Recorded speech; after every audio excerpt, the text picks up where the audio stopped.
Warning: the following podcast is utter nonsense and may cause agoraphobia, kleptomania, insomnia, and oppositional defiance disorder. We are required by law to provide you with this disclaimer for hazardous materials.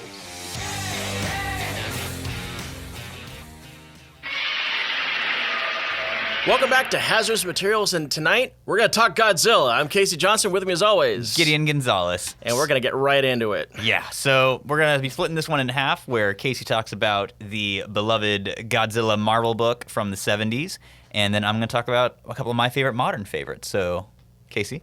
Yeah, Godzilla from the 70s. This is some of the stuff that I used to pick up as a kid. Okay, so check this out. Marvel basically went after Toho's license to get the Godzilla things right around 1971. Toho wasn't having it. It's like, no. We're cool with what we're going on. You're going to have to find somewhere else. We're not really interested. So 5 years down the line, Archie Goodwin and Stan Lee is like, no, we got to have this. We got to have this Godzilla. Want that big lizard. We got to get that lizard. We got to get that lizard. Make it happen, Archie. And Archie made it happen. In 1976, Toho finally said, you know what? We want to try this whole comics thing. Do your thing. Looks like this comics thing is sticking around. Yeah, this comics thing is apparently not fed. And we're turning New Yorkers here. See, I like your New York Toho. You like that? People. My New York Toho. Make that cut, make that Archie. So it's really cool because the one of the second pages of the first issue is Archie Goodwin, the guy who is putting the whole thing together, and he's actually really candid about all the stuff that they had to do to get Godzilla and make it happen. And that's in the foreword to the Essential Edition, right? No. This is not the actual comic. This is the actual comic, and back in 1976. And it's like, this is surprisingly transparent. For Marvel back in those years. But yeah, he not only did he talk about the fact that they spent 5 years trying to get this stuff and try to make it happen, they also talked about the fact that we have to change the way it looks, to make it our own. And we know a lot of your purists are going to have your problems with it, maybe, but we got to have our particular look with this. This creature to make it our own. Yeah. And the Marvel Godzilla. And we have decided to integrate it into the Marvel universe, but you'll find that it interacts very sparingly with the Marvel universe. Which would become less and less true as the book went on. Yeah, it really will, because we get the Champions of Los Angeles, we get the Fantastic Four, and at the very last two issues, it's just the whole Avengers. Full Avengers Fantastic Four fight. This has been one of those rare books where it's very clear that a beginning and a middle and an end. Yeah. Marvel knew what it was doing. It made 24 issues, and I think it was just one gigantic arc. Yeah. 24-issue arc. I think both Doug Munch and Herb Trimpe did all 24 of them. Yes, all 24. The art is consistent, same writer. I can't remember the guys. He had a really strange name. Doug Munch? There you go. Yeah, Moon Knight guy. The Moon Knight guy. Mm-hmm. I'll be damned. Okay. So the real premise of this is it's Godzilla doing world tour on American soil. It's a hoot. Yeah, I mean, they take into account that the 1959 Godzilla raid on Tokyo happened. Mm-hmm. And now it's like 1977, and Godzilla is up out of the water, and he's in Alaska. He makes his way from Alaska through Seattle to San Francisco to Las Vegas, up into Salt Lake City, and then makes the big jump to New York. Yeah, he just goes from coast to coast. Yeah, and it's S.H.I.E.L.D.'s fault. Look, I should also preface the fact that even though Godzilla is a Marvel book, and right off the bat they said we're going to try to keep it kind of separate from the Marvel universe, but it's still going to dip in here or there. There's a S.H.I.E.L.D. presence in every single issue because it's basically it's a chase movie. Yeah. I feel like Transformers did a better job of being winkingly in the Marvel universe. Yeah. The only crossover I can really think of was Spidey showing up in number 3. Yeah. Oh, and that's the funny thing is about Spidey. He's the last hero showing up in the whole spectrum. The last 2 pages of issue 24 is Spidey showing up going, man, did I miss something? Well, at least I got some pictures for J. Jonah Jameson, and that's it. Speaking of, one of my favorite pages of this whole run is the J. Jonah Jameson leaning out his window and berating Godzilla. Yes, actually, I grabbed a picture of that. So good. It's so great because he's talking to him, and Godzilla breathes into his office and just blows everything out. And so, like, the next time you see J. Jonah Jameson, which is like 3 pages later, he's all disheveled and screwed up from the air blast.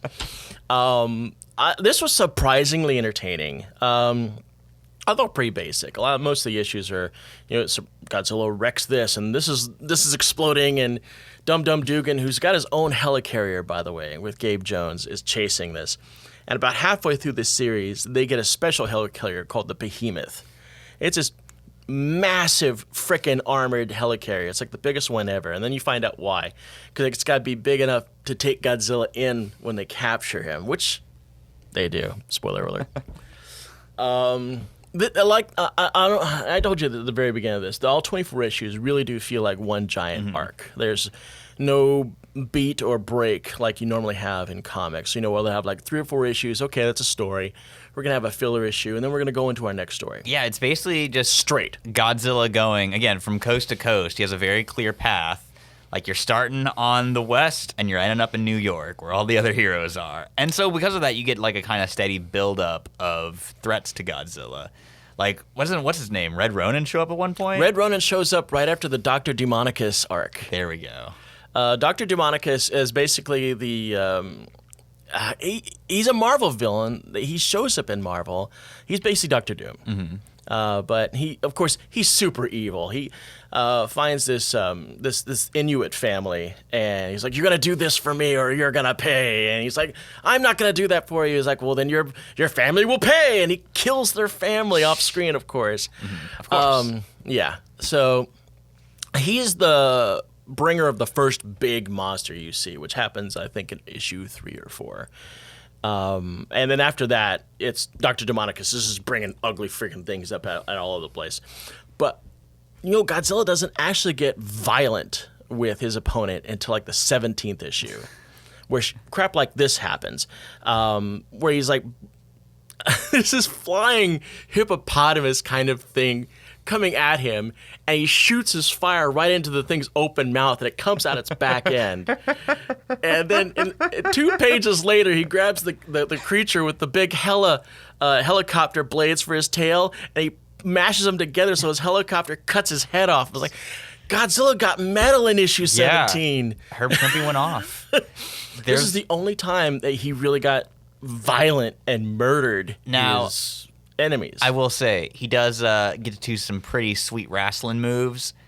When I think I'd say it's been a long time since I read this, but I think it's around probably the last 3/4 of the book when S.H.I.E.L.D. finally calls in Hank Pym, who's just like, "Yeah, I got this," and just like shoots Godzilla with his Yellow Jacket gun and shrinks him down. He's like, "There you go." Is the best issue of the entire series is Mini Godzilla in New York. Yeah. And he goes up against his greatest opponent, the New York City Rat. This is a great issue.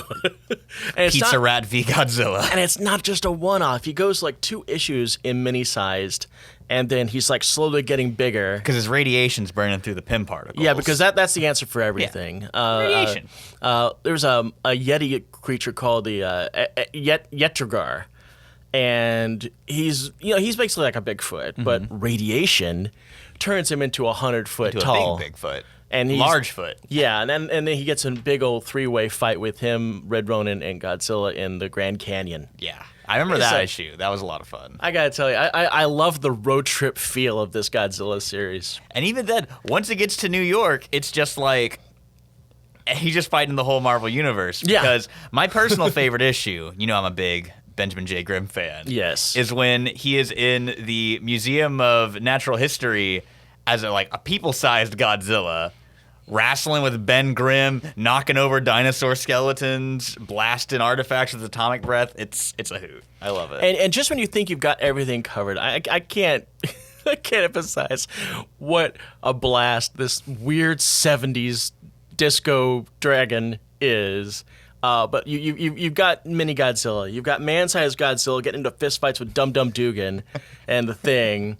But then you've got back-in-time Godzilla who teams up with Devil Dinosaur. That's the stuff right there. It is pure. It is Marvel Godzilla in exactly the way you want it to be Marvel Godzilla. It is. This book is so insane. Like, you got two Marvel-ass creators like Doug Munch and Herb Trimp.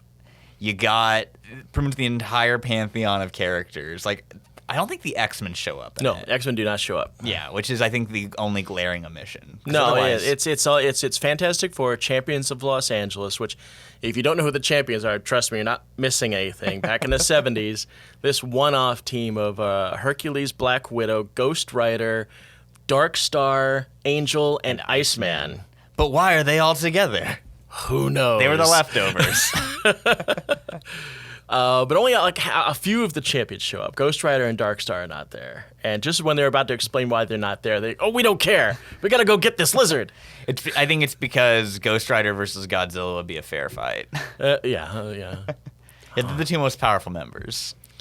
You know, I hate to jump to the end, you know, especially after talking about the fact that he does team up with Devil Dinosaur.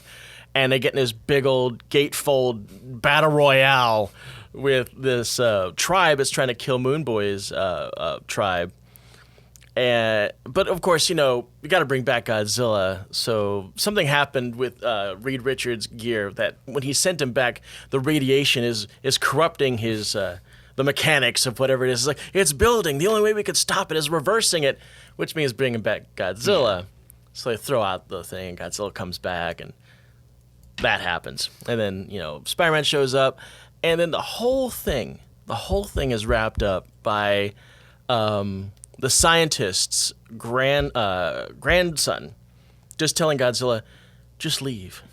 Just go far away. Get out of here. And he leaves, and that's it. That's the end of issue 24. He's a respectable animal. It's just Finn on the back, and there's not even an explanation of like, hey, this is the last issue.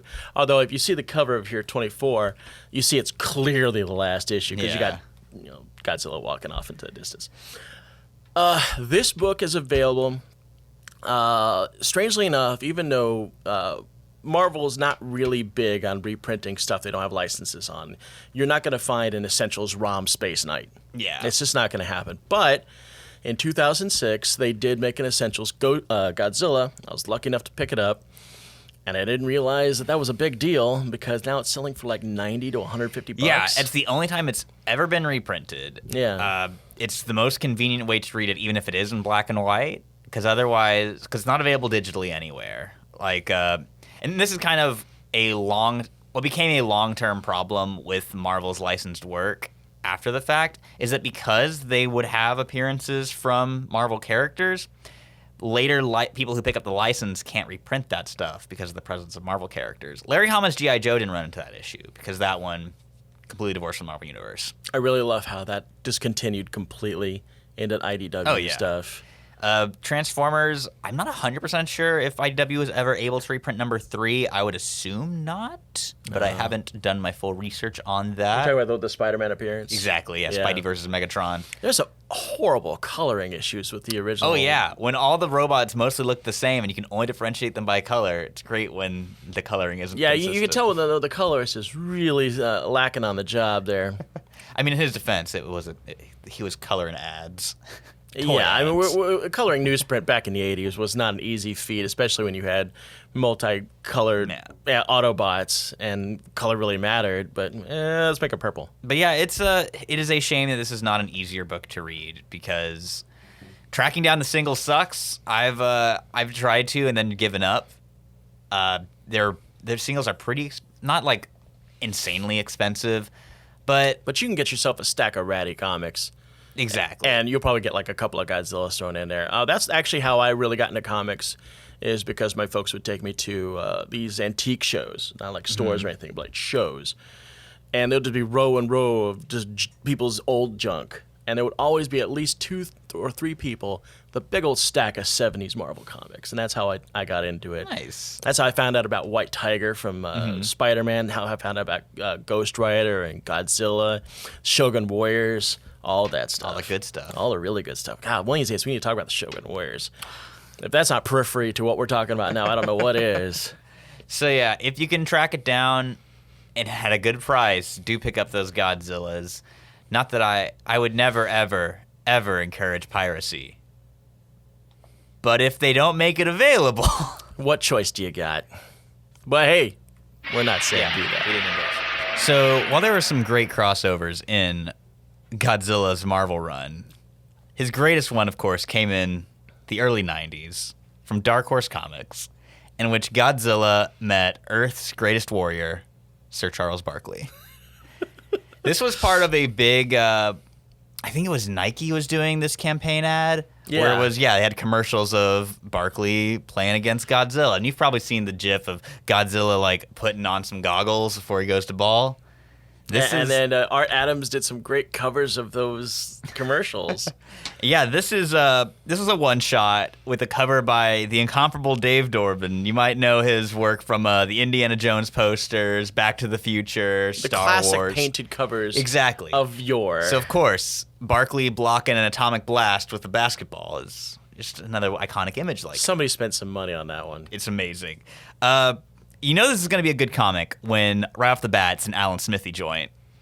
Oh, God, Alan really? Smithy is the credit for the plot. With Jeff Butler, whose work I'm not typically familiar with, but I really enjoy his work here. He does a good job with the likenesses, including what appears to be a tiny Mike Tyson in the opening crowd. Don't know what's up with that, but I love it. Oh, my God, you sent me a picture of I this did. thing. So the premise of the book is there's a kid who wants to go see Barkley because he's like shooting hoops and like for a commercial, but he can't get through. And his grandpa's like, "Oh, I'll give you my lucky coin. Like it always did me good." And so the kid sees in the distance the Godzilla's coming. Of course. So he's like, "Barkley, you gotta stop him." And Barkley's like, "Well, what's in it for me?" And the kid flips him his lucky coin. Barkley catches it, grows to Godzilla size, and then he's like, I know a baller when I see one. So he lures Godzilla out to a military base and turns a big satellite dish into a hoop.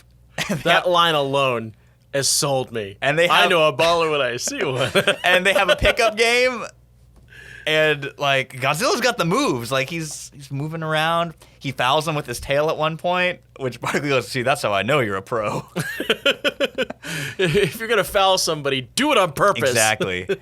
And it ultimately ends with Godzilla atomic blasting the ball when Barkley scores on him. So Barkley berates him for his poor sportsmanship. Yes. Takes him out to the Grand Canyon, sets up a hoop, hooks him up with some size 13,000 Nikes. Now, if I remember right, Art Adams did this image of them doing a b-ball in the Grand Canyon. I don't know if it was like a pinup. He might have done one because he didn't do it in the book. If I'm right and it exists, it's on the screen right and here. if you're wrong, we'll just cut it out. Then I'm just going to, we're just going to edit this part out so I don't look like an idiot. But so the most important part is he says, "All right, you got your size 13,000 Triple E Nikes. You got your hoop. You're just going to do 1 million layups." And we get the iconic panel, which you've probably seen a million times on the internet, of Godzilla doing a layup with the caption, "Godzilla got busy."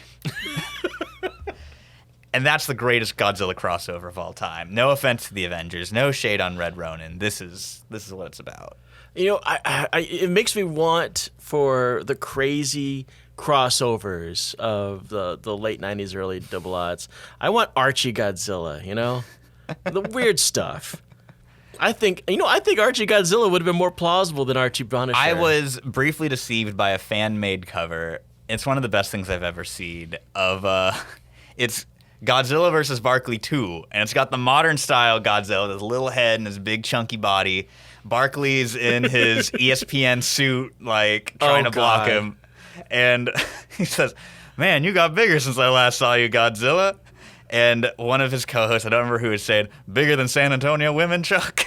Oh. Which, if y'all don't know, as a San Antonian, this is well-founded as Charles Barkley's rivalry with the women of our city. Yes. Made a comment about double fist and churros once. Very unkind to our town here.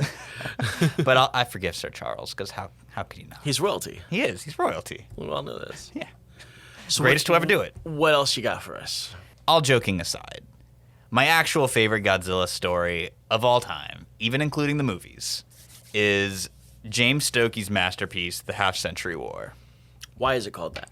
Because it tracks the experiences of a soldier who is there at 1954 when Godzilla first attacks Tokyo and encounters him multiple times up through 2002.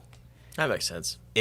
So he basically, it's about Lieutenant Oda Murakami, who is one of the Japanese soldiers who is like sent out for a natural disaster that turns out to be Godzilla.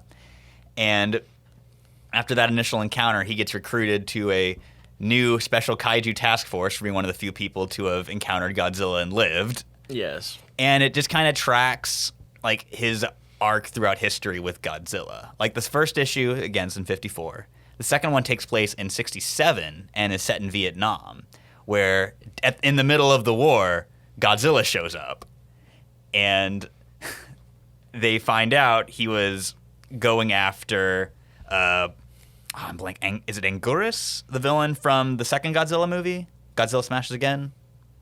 But it's a big spiky-looking turtle that for a second I thought was Gamera, but I had to Google it and make sure. I was like, that couldn't be Gamera. It's not Gamera.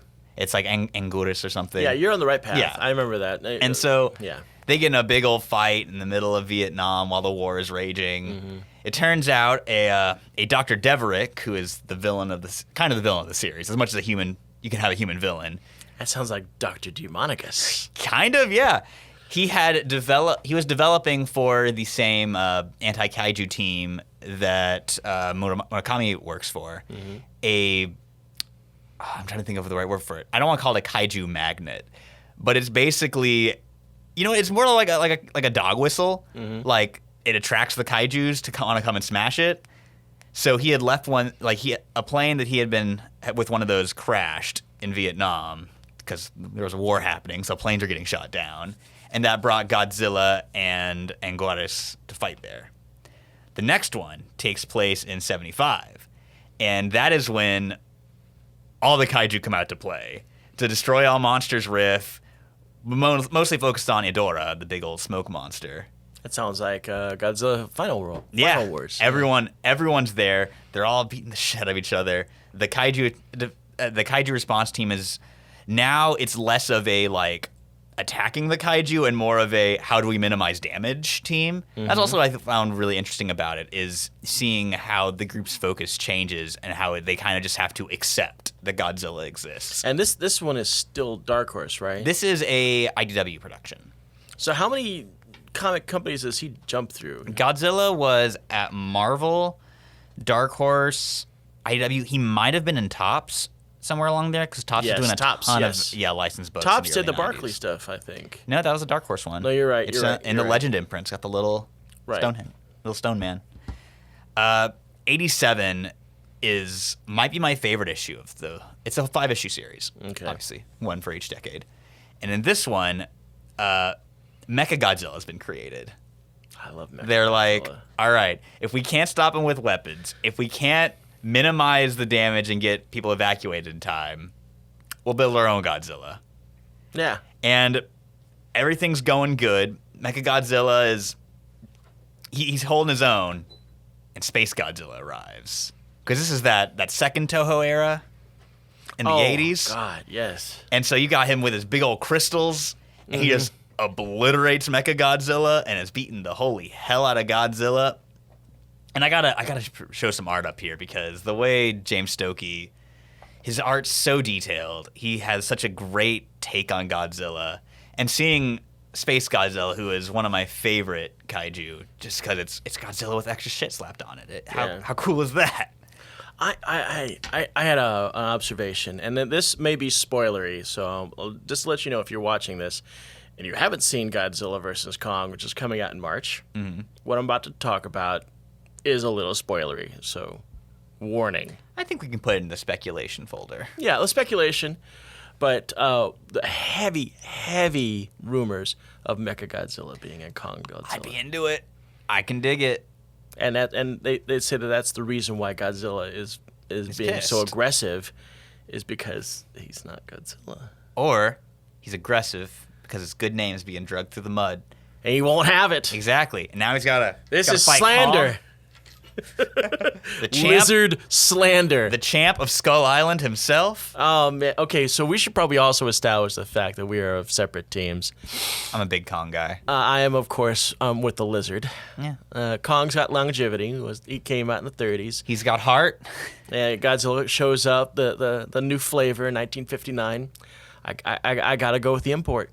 Yeah. I gotta go with the import. Don't get me wrong. I love Godzilla. Obviously, I wouldn't be talking about a Godzilla story. Yeah, we wouldn't have. Yeah. We're sitting here trying to figure out what we're gonna do with a show. I wouldn't have pitched this episode if I didn't love Godzilla. And Gideon goes, "What do we do Godzilla comics?" And we just lost our mind exchanging stuff about Godzilla. It's like, okay, this is apparently what we're gonna do. When I got home from work today, I just reread Godzilla versus Barkley and Half Century War because I was like, I got to make sure. I got a footnote for the Marvel thing I forgot to bring up. Godzilla shows up again, of course, now looking very different and not referred to as Godzilla.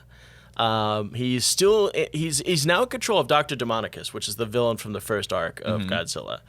And he's now called Leviathan. And he's out of control. And this seems strangely like a full circle, because way back when the first issues were happening, he ran into the Champions of Los Angeles. He almost kills Angel by stepping on him. Mm-hmm. He's only saved by Hercules. Now, with that thought, come full forward to it's like 2006, 2010, and Angel, now Archangel, fights Leviathan and kills him by flying through his head. Huh. As you see. What book was that in? Oh God, I think it was just a normal X-Men title. Huh. Yeah. I had no idea. That's awesome. I looked this up and I was like, how strange. So yeah, if you look up Marvel Godzilla, like in one of the numerous Marvel wikis, you'll see that he's been renamed and he's now quite dead. But the way they tie in, going back to Half Century War, the way they tie in Space Godzilla is they reveal that Deverick has been building his kaiju attractor even more, and now it's reaching out into space. So you can guess who the final villain is. Space Godzilla. No. Ghidorah and Gigan. Yes. Ghidorah and Gigan as a tag team. Oh my God. And it's the violence is just incredible. The carnage that these two kings commit on warships, on Godzilla, and I don't want to spoil it, but because when I was a kid, he was called King Ghidorah. Yeah, I feel like I don't know when the pronunciation I think it was changed. American. Probably. Yeah, because then they got switched back to the proper term. Yeah, but Murakami has to team up with Godzilla. I won't spoil the how or the why, but it's amazing. It's one of those things that just make you go, hell yeah, when you read it. Just chef's kiss. It's a great book. And I forgot to mention one last note to sell you on this book if you're not already sold. It's my favorite image of the series. It's in the first issue. It's when Godzilla first makes his debut. And James Stokey writes out the screonk, the Godzilla screech, using the waveform of the screech. So he makes the speech bubble, all that screonk, and you can see it right there. It's I guess my favorite image, the one I think is the iconic image of the Marvel one, is this big gatefold that happens right when Godzilla first faces off against Red Ronin. And it's done in 2-page format, obviously gatefold, but it's done from the perspective of the person on the ground. So you're looking up at just this massive 70s Godzilla and Red Ronin in the foreground. And it's like, this is surprisingly good for the time. Now, Half Century War is a bit easier to get than the Marvel Godzilla series. I think the singles are kind of expensive, but don't worry about that. There's a paperback that came out that's still pretty readily available. There's a hardcover that's still readily available. Now, I say readily available. I believe it is currently back-ordered through Diamond because obviously there's a huge demand for Godzilla stuff right now. But like you can still find it on Amazon or if you find it in like a used bookstore or something. And of course, they're available digitally. I think it's like $10 on Comixology. That would really be nice if Marvel could re-release Essentials Godzilla. Yeah, but I guess you gotta wait for Disney to buy Toho for that. It's well within their grasp. Please don't do it, Toho. Don't sell. I want Disney to buy Parker Brothers now, or Hasbro, because I want Rom back. Damn it! I want my Space Knight. Think of the implications. Don't make them bigger. I want all the things. But however, Godzilla vs. Barkley, I do not believe is available anywhere, and your best bet is gonna be hitting up like your quarter bin. I don't think you find it in a quarter bin. That book is I think it's like a $10 book at least. So yeah, scout eBay, like not prohibitively expensive. Hit up Mile High Comics, skip all that eBay stuff and go to the classic store. Yeah, they can the comic store. They can endorse us, and then I'll tell people to go there. Yes, they can give us money. Mile High, give us some of that tiny little. Rob, change. censor out the name until they start giving us money. So yeah, I would have liked to do a King Kong episode too, but there's not that many Kong comics. No. And there's not a lot of great Kong comics like there are Godzilla ones. Marvel and DC never touched Kong. The best Kong book I can think of is Kong on the Planet of the Apes, which is a lot of fun. That sounds fun. I could probably do a whole episode on Planet of the Apes crossovers because Star Trek Planet of the Apes, the Primate Directive. Oh my God. There's Green Lantern Planet of the Apes, which absolutely slaps. And I actually read that. And of course, Kong on the Planet of the Apes, which the premise is the apes find Skull Island, and the gorillas take Kong's existence as proof that they are made in God's image. So they take Kong, like they do all the Kong beats you want, but in Planet of the Apes, so there's like a way more like religious symbolism heaped on Kong. It's a hoot. I've read a little bit of the, I think Legendary Comics put it out. Mm-hmm. There did some tie-ins to Kong Skull Island, including a comic that I bought solely for the cover because it's doing the Batman Year One with little baby Kong crying over his dead gorilla parents. I'm like, this is the darkest thing I've ever seen. Like, it's just a sad little monkey. I'm so stoked for Godzilla vs. Kong. Oh my God, same. And I'm glad it's coming out soon. And I think we'll probably try to squeeze this episode like just before. We're gonna, yeah. We've recorded this with enough go time that I think we can make it happen. Yeah. So, Casey, you have any final thoughts? Final thoughts. I only read like a couple of issues of Godzilla back when I was a kid. I would find just random issues of storylines and not really understood what happened before or what after because I would just buy comics by the stack. And having an opportunity to actually run through the entire run of 24 issues in one day is exactly what I did. It was surprisingly fun. Oh, yeah. I did not realize the craziness of that Godzilla book. The series is a perfect candidate for binge reading. Like, yeah, it's absolutely. Just, especially the way each issue just goes one to the next, to the next, to the next. Like you said, it's a big arc. So really, you're never going to get stopped by a gigantic wall of text. You're going to be able to go, oh, okay, he's wrecking stuff. Oh, okay, there goes that harbor. You see a wall of text, and Godzilla's just going to knock that over. Yeah, because Godzilla action eats pages, and when you're tearing through an old 70s comics, you don't have a lot of pages to work with. It's like, what, 16 pages maybe? Yeah. Yeah. Say Stokey never runs into the problem of, in a half-century war, he never runs into the issue of having too much text on a page, because that man can cram action. He comes from that kind of George Perez school of drawing every piece of rubble, every piece of debris. Oh, and in a Godzilla book, there's going to be a lot of damage. And you can always tell when Perez has been doing rubble. He's got a specific way he does rocks. Yeah. The most perfectly formed rocks. They're the perfect. That's why he's a great... they're all the same color, but you could definitely tell Perez was here. Oh, yeah. A great Ben Grimm he draws. He's such an icon. I really wish he was in better health. Yeah, I wish too, man.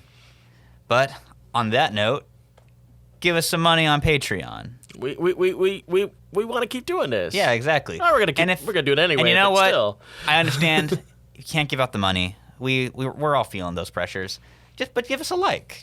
Give us a subscribe. Tell us to you love us. Give us some comments. Let us know. Affirmation. What's your favorite Godzilla comic? Because there's obviously a whole ton we didn't even cover. Like Rulers of the Earth is another excellent Godzilla comic that I highly recommend. Yeah. Tell us what your thoughts on Godzilla movies. For me, on the Japanese ones, it was Final Wars. Final Wars is pretty sick. Because Final Wars is kind of like the Marvel Capcom 2 of the Toho eras. He even had Godzilla 1998 in there. Yeah, he just gets wrecked and he's like the shortest fight. Like Zilla. Zilla. R.I.P. Good times. Yeah, if you love the lizard like we do, let us know in the comments below. We're on all, of course, the lovely social medias out there that the kids are using these days. Except we're not really in Parlor, but we're not political. So I don't even know what we're gonna be talking about next time. We'll see.